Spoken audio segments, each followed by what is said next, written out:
في نوعين من الهجرة، إحداهما أن تهجر السيئات، ودي أحوالنا اللي محتاجين نعيش بيها ونتحصن بالحصون اللي بنتعلمها في سورة الكهف، ونقرب لربنا ونفضل مع الصحبة الصالحة.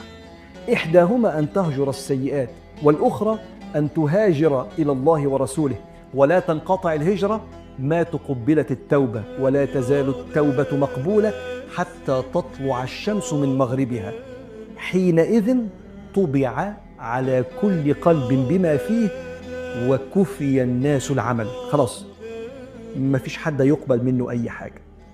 سامع الكلام ده؟ ممكن أفكرك بحديث يبقى حصنك من الإصرار على الذنب.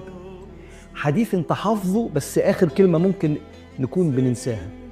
قال صلى الله عليه وسلم: إن الله يبسط يده بالنهار ليتوب مسيء الليل، ويبسط يده بالليل ليتوب مسيء النهار حتى تطلع الشمس من مغربها.